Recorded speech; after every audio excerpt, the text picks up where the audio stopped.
नमस्कार दोस्तों, बहुत बहुत स्वागत है आपके अपने YouTube चैनल एग्जाम वीर में। मैं आपका दोस्त राहुल कुमार आपका इस चैनल पर तहे दिल से स्वागत करता हूं। तो गाइस, आज हमारा टॉपिक रहने वाला है केवीएस टीजीटी के ऊपर।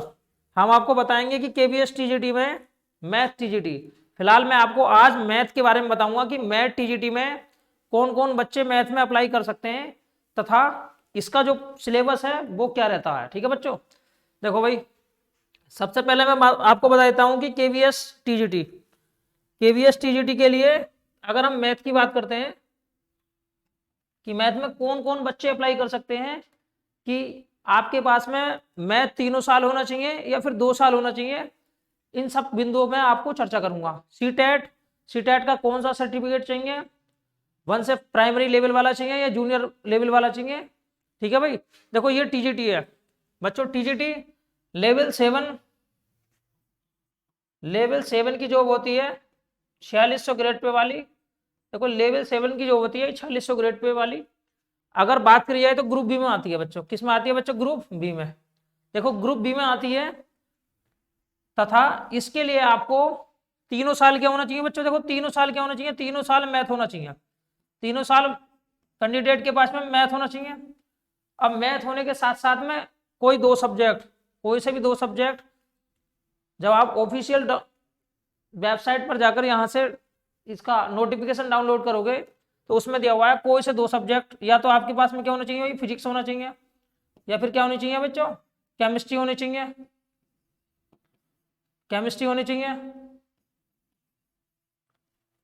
फिजिक्स होना चाहिए बच्चों, केमिस्ट्री होनी चाहिए, या फिर इलेक्ट्रॉनिक्स वगैरह। इस तरीके से जो सब्जेक्ट दिए हुए हैं ये भी आपके कम से कम 2 सब्जेक्ट होने चाहिए मैथ के साथ में। वही बच्चे टीजीटी मैथ के लिए अप्लाई कर सकते हैं। Any 2 subject have with math, मतलब आपके पास में 2 सब्जेक्ट होना चाहिए। लेकिन ऐसा नहीं है दिया हुआ कि आपको ये 2 सब्जेक्ट कितने साल रखने हैं, 3 साल रखने हैं या फिर, क्योंकि अगर हम एमजेपीआरयू की बात करते हैं, अपनी यूनिवर्सिटी की बात करते हैं बच्चों, तो हमारी यूनिवर्सिटी में क्या होता है? एमजेपीआरयू में, देखो एमजेपीआरयू में होता है सिर्फ एक सब्जेक्ट रहता है तीसरे साल, दो सब्जेक्ट रहते हैं तीनों। अगर पहले 2 सालों की बात करी जाए तो पहले 2 साल तीनों सब्जेक्ट रहते हैं। लेकिन अगर तीसरे साल की बात करते हैं तो यहाँ से एक सब्जेक्ट क्या होता है बच्चा? छूट जाता है।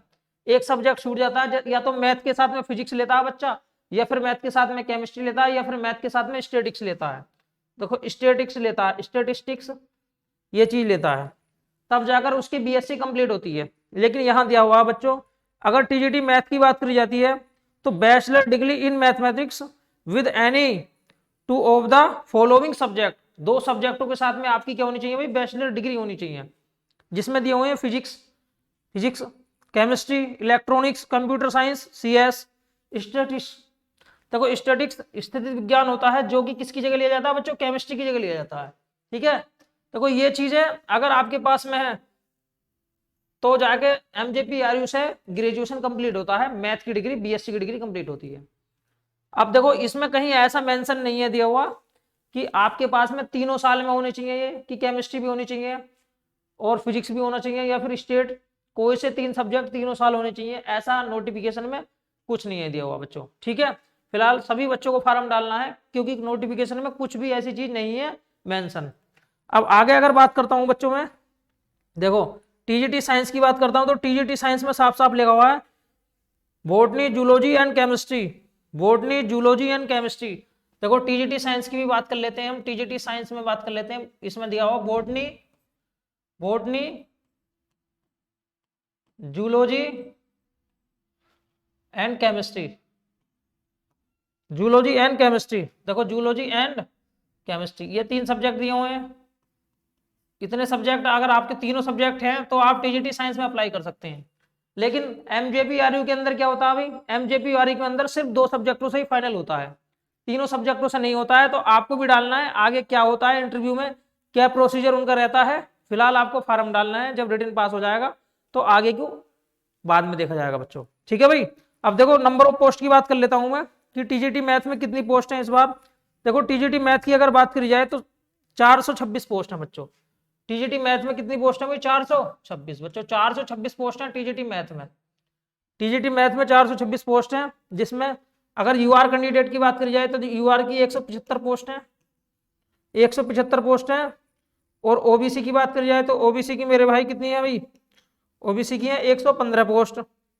एससी की बात करी जाए तो एससी की कितनी है भाई, एससी की 63 पोस्ट हैं, एससी की 63 पोस्ट हैं।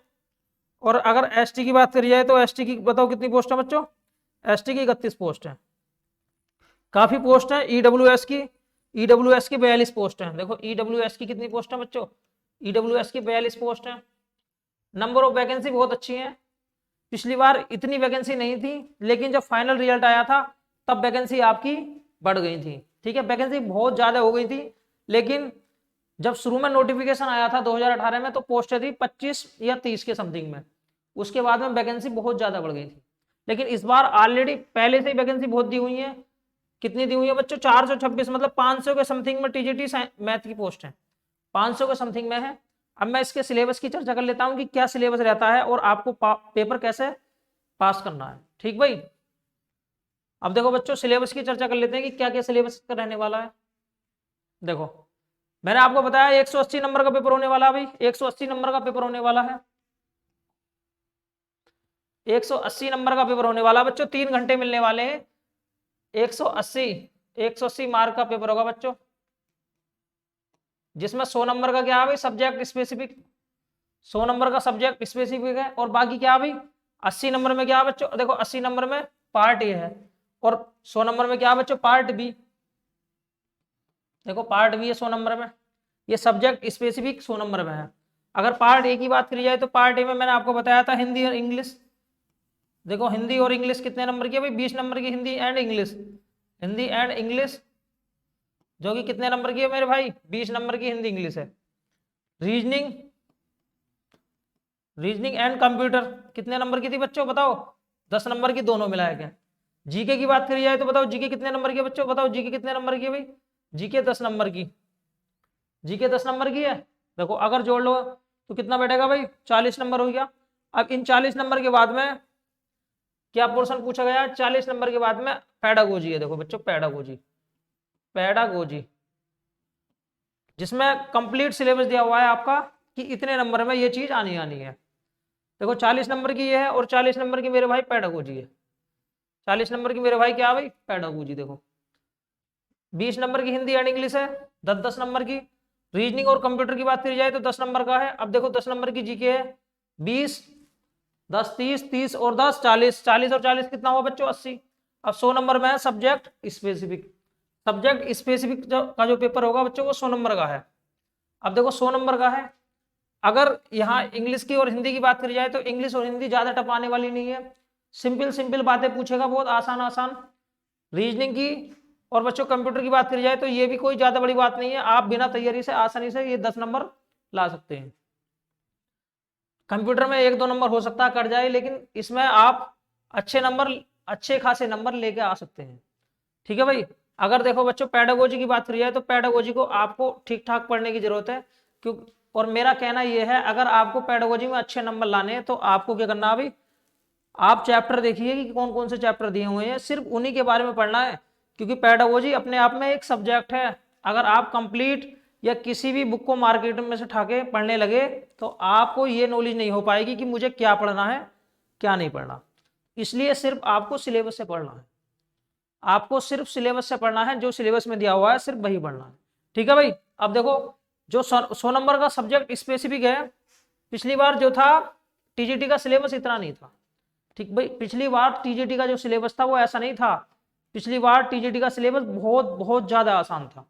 ठीक है, मैं थोड़ा सा बता देता हूं बच्चों को, क्योंकि आपको पता होना चाहिए पिछली बार टीजीटी का सिलेबस क्या था भाई। देखो पिछली बार रीजनिंग थी बच्चों 40 नंबर की, रीजनिंग थी 40 नंबर की, रीजनिंग 40 नंबर की थी। जो पैडागोजी है बच्चों, पैडागोजी जिसे बोलते हैं साइकोलॉजी, ये भी 40 नंबर की थी, ये भी 40 नंबर की थी,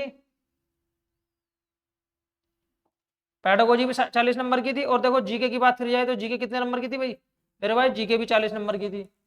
अब इंग्लिश की और हिंदी की बात करी जाए तो ये थी 20 नंबर की, दोनों मिला के इंग्लिश एंड हिंदी 10-10 नंबर की थी बच्चों। ठीक है भाई, ये 20 नंबर की थी। कितने हुए भाई, देखो 120 हो गए, 120 में और 20 जोड़ोगे तो कितना हो गया भाई, 140 हो गया। अब उसके बाद में कंप्यूटर था शायद 10 नंबर का, कंप्यूटर था 10 नंबर का, आप देख सकते हैं, बाकी यही सिलेबस था मेरे अनुसार। ठीक भाई बच्चों, कंप्यूटर था 10 नंबर का, ये आपका पिछले बार का सिलेबस था। हमें ये तक नहीं पता चल पाया था कि ये टीजीटी का पेपर है, टीजीटी मैथ का पेपर है, या टीजीटी साइंस का पेपर है, या टीजीटी सोशल साइंस का है, कौन सा सब्जेक्ट का है, क्योंकि उसने कोई पिछली बार सब्जेक्ट स्पेसिफिक का कोई पेपर नहीं कराया था। हमें पेपर देने वाले दिन तक डाउट था कि पेपर क्या इसके बाद कोई मेंस पेपर होगा या नहीं होगा, क्या यही पेपर सब कुछ है, उसके बाद में सिर्फ आपका इंटरव्यू होना है। लेकिन इस बार उन्होंने क्या करा, सिलेबस जो है बिल्कुल चेंज कर दिया। होना भी चाहिए था, क्योंकि ये जो सिलेबस है ये बहुत आसान है, इसमें कोई भी सब्जेक्ट स्पेसिफिक की जरूरत नहीं है। अगर टीचर पढ़ाने चला जाएगा तो उसे सब्जेक्ट पढ़ाना आए या नहीं आए, कोई इसके अंदर कोई ऐसी नॉलेज नहीं पूछी गई थी, जो कि क्या थी, बिल्कुल अपने आप में गलत थी। ठीक है बच्चों, अब देखो मैंने कैसे टीजीटी मैथ का पेपर क्वालिफाई किया था। आपको लगता है इस पेपर के अंदर कोई दम है? कुछ भी नहीं था मेरे भाई, मेरे नंबर आए थे 118। कितने नंबर थे? 118 नंबर थे, 118 कितने में से? 150 में से। ठीक भाई, 118/150, 150 में से मैंने 118 नंबर प्राप्त किए थे, और वो भी बिना तैयारी के। लेकिन मात्र एक गलती ने मेरी एक गलती ने मेरी चुटकी में ये नौकरी मेरे हाथ से निकाल दी थी। ठीक है बच्चों, वो मैं बताऊंगा आपको वीडियो के अंत में, बताऊंगा कि आखिर मुझसे ऐसी कौन सी गलती हुई थी जिससे मैं टीजीटी मैथ से बिल्कुल बाहर हो गया था। ठीक है भाई, जबकि मेरिट जो गई थी पिछली बार 80 के समथिंग गई थी। कितनी गई थी बच्चों? 80 के समथिंग में। पिछली बार तो पोस्टें भी 39 थी भाई, पोस्टें 39 थी, 39 पोस्टों पर 80-78 मेरिट गई थी, लेकिन मेरे नंबर थे 118। ठीक भाई, देखो पिछली बार का जो सिलेबस है वो तो अलग है, लेकिन इस बार क्या भाई, इस बार ऐसा नहीं है। मैं थोड़ा सा, इस बार मैं, मेरा जो वीडियो बनाने का मकसद है वो बताने का है कि आपको सब्जेक्ट स्पेसिफिक की तैयारी कैसे करनी है। आज भी जिन बच्चों का सब्जेक्ट स्पेसिफिक ठीक ठाक है उन्हीं का सिलेक्शन होने के ज्यादा चांस है यहाँ पर। ठीक है भाई, बाकी देखो आपका जो सिलेक्शन कराएगी पेडागोजी कराएगी मेरे भाई। पेडागोजी पढ़ लो, सब्जेक्ट स्पेसिफिक पढ़ लो अलग, बाकी और कुछ पढ़ने की आपको ज्यादा जरूरत नहीं है। आगे चलते हैं भाई। देखो बच्चों, इसने बोला है रियल नंबर। देखो रियल नंबर की बात करिए बच्चों। देखो रियल नंबर देखो इसने साफ साफ बोला है, subject specific syllabus including the concept of NCERT CBSE syllabus and text book classes 6 to 10। ठीक भाई, इन्होंने बोला था, देखो the question will be testing at the depth of understanding and application of these concept at the level of graduation. मतलब प्रश्नों का जो लेवल होगा वो ग्रेजुएशन लेवल तक के स्तर का होगा। कहां तक का होगा? ग्रेजुएशन लेवल के तक के स्तर का होगा। अगर जो प्रश्नों की गहराई होगी वो ग्रेजुएशन लेवल तक की होगी बच्चों। अब देखो बच्चों, रियल नंबर की अगर बात करी जाए तो यहाँ रियल नंबर की एक बीएससी के अंदर किताब होती है, वहां से आपके प्रश्न पूछे जा सकते हैं। ठीक भाई, आगे चलते हैं। रियल नंबर के बाद में देख लीजिएगा, अगर रियल नंबर की बात करी जाए, इन्हें आप बिल्कुल डिटेल से पढ़ सकते हैं कि इसमें और बाकी क्या क्या चीज दिखी हुई है। देखो दूसरा क्या दिया हुआ, अभी दूसरा दिया हुआ है यहाँ पोलिनोमियल्स। देखो बच्चों, पोलिनोमियल्स दिया हुआ है, पोलिनोमियल्स को आप पढ़ सकते हैं कि पोलिनोमियल्स में क्या दिया हुआ है। देखो, definition of polynomials in one variable with example and counter example. ठीक है भाई, इसे पढ़ सकते हैं आप। Coefficients of polynomials degree of polynomials बहुपद जिसे बोलते हैं हम, इसका भी एक चैप्टर है। देखो ठीक भाई, देख सकते हैं आप, पोलिनोमियल्स नाम का एक चैप्टर है। अब उसके बाद में आ जाते हैं भाई, देखो यहाँ पर पोलिनोमियल्स के बाद में और क्या दिया हुआ है, लीनियर इक्वेशन। देखो बच्चों, लीनियर इक्वेशन दिया हुआ है, लीनियर इक्वेशन दिया हुआ है जिसे बोलते हैं रैखिक समीकरण, ax plus by plus c। Linear equation भी दिया हुआ है, साफ साफ दिया हुआ है ax plus by plus c। देखो लीनियर इक्वेशन दिया हुआ है, इसे भी आप देख सकते हैं। ठीक है भाई, अब आगे देखते हैं बच्चों और क्या क्या सिलेबस में दिया हुआ है। सारे सिलेबस की मैं चर्चा करूंगा। Pair of linear equation in two variable. देखो जो लीनियर इक्वेशन का पेयर होता है वो भी दिया हुआ है। ठीक है भाई, एल्जेब्रिक कंडीशन आप इसे विस्तार से पढ़िए, अच्छी तरीके से समझिए पहले।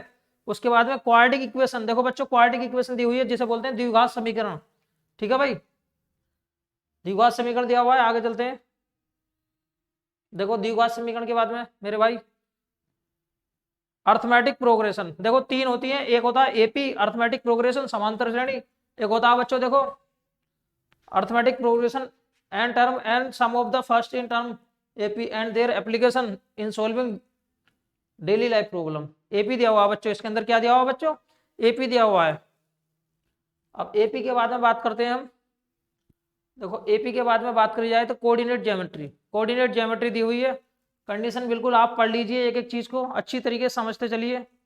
इसके बाद में देखो इंट्रोडक्शन ऑफ इक्लूड ज्यामिति, देखो बच्चों ये भी आपको पढ़ लेना है, इसके अंदर पढ़ना है कि क्या क्या इसने पूछा है, ठीक भाई, क्योंकि जब तक आप इसे गहनता से अध्ययन नहीं करोगे तब तक आप इसके सिलेबस को समझ नहीं पाओगे। इस बार केवीएस के एग्जाम में और जो पिछले बार केवीएस का एग्जाम हुआ था, एकदम धरती और आसमान का अंतर कर दिया बच्चों। पिछली बार कोई स्पेसिफिक सब्जेक्ट नहीं पूछा गया था, कोई भी बंदा जो जनरल कंपटीशन की तैयारी कर रहा था उसने टीजीटी एग्जाम को उड़ा के रख दिया, लेकिन इस बार ऐसा होने वाला नहीं है, ठीक है भाई। इसलिए मैं आपको बता देना चाहता हूँ मेरे भाई, पहले सिलेबस को पढ़िए, सिलेबस को पढ़ने के बाद में उसकी एक अच्छी सी किताब लीजिए या कोचिंग करिए, कुछ भी करिए, फिलहाल पहले आप सिलेबस को अच्छी तरीके से समझ लीजिए। अगर खुद कर सकते हैं तो जरूरत नहीं है कुछ भी करने की, ठीक भाई बच्चों। आगे चलते हैं, देखो लाइंस के बारे में दिया हुआ है, रेखाएं और कोण, देखो लाइंस एंड कोण, कोण के बारे में दिया हुआ बच्चों, रेखाएं एंड कोण, देखो ये टॉपिक जो है ना, जो जनरल कंपटीशन की तैयारी करते हैं तो उसमें भी आता है रेखाएं एंड कोण, जिसमें पूछा जाता है अभी कोण के बारे में पूछा जाता है, विषम शीर्षाभिमुख कोण, एकांतर कोण, संगत कोण, ये चीजें पूछा जाता है बच्चों, ठीक है भाई। लाइन देखो कन्वर्स, ये सब चीजें पूछी जाती हैं। पैरेलल लाइन, ट्रायंगल के बारे में दिया गया, ट्रायंगल त्रिभुज, ठीक है भाई। देखो यहाँ पर दी हुई है एस कॉन्ग्रुएंटी, सर्वांग समता के बारे में दिया हुआ है, ए एंगल, ठीक भाई, एस कोण, भुजा, कोण, ठीक भाई, भुजा, कोण, भुजा, इन सब चीजों के बारे में विस्तार से चर्चा किया गया है। आप देख सकते हैं इसके सिलेबस को, देखो सिलेबस देखना है पहले हमें, जब तक हम सिलेबस को गहनता से नहीं समझेंगे तब तक हम सिलेक्शन से बहुत ज्यादा दूर हो जाएंगे बच्चों। देखो बाकी आप एरिया के बारे में दिया गया है, देखो एरिया में यहाँ दिया हुआ है हीरो फॉर्मूला, मतलब आपको जो ना क्षेत्रफल निकालना है हीरो फॉर्मूला का यूज करके। सेक्टर जो खंड होते हैं, सेगमेंट, देखा जाए तो एसएससी का सिलेबस जो जनरल कंपटीशन होती है उसका सिलेबस भी यहाँ मिलता हुआ है, ठीक बच्चों। अब मैंने आपको बता दिया जिन बच्चों ने बीएससी कर रखी है मैथ से, बीएससी कर रखी है मैथ से, अगर उनके पास में क्या है भाई केमिस्ट्री है, केमिस्ट्री नहीं है तो फिजिक्स है, और फिजिक्स भी नहीं है तो स्टेट है या फिर कंप्यूटर साइंस है, ये सब्जेक्ट हैं, तब आप टीजीटी मैथ के लिए क्या कर सकते हैं भाई, अप्लाई कर सकते हैं, ठीक बच्चों। उसमें भी आपके पास में सीटेट का सर्टिफिकेट होना चाहिए जूनियर लेवल का। कौन से लेवल का मेरे भाई, जूनियर लेवल का। अगर आपके पास में जूनियर लेवल का सर्टिफिकेट है, देखो जूनियर लेवल का कहाँ था, 6 से 8 वाला, 6 से 8 वाला, ठीक बच्चों। देखो जूनियर लेवल का अगर सर्टिफिकेट है, सीटेट का सर्टिफिकेट है, तब आप इस फॉर्म को अप्लाई कर सकते हैं। अब मेरिट कितने रहने वाली है, देखो मेरिट की तो पेपर के ऊपर डिपेंड करता है कि पेपर कैसा है। फिलहाल आप अपने पेपर को अच्छी तरीके से दीजिए, आगे हम आपको बताते रहेंगे। अगली वीडियो में लेके आऊंगा कि एक केवीएस टीचर बनने के बाद में आपको क्या क्या सुविधाएं मिलती हैं, आपको सैलरी कितनी मिलती है, ठीक है बच्चों। तो मिलते हैं नेक्स्ट वीडियो में, आज के लिए इतना ही काफी है। जय हिंद, जय भारत।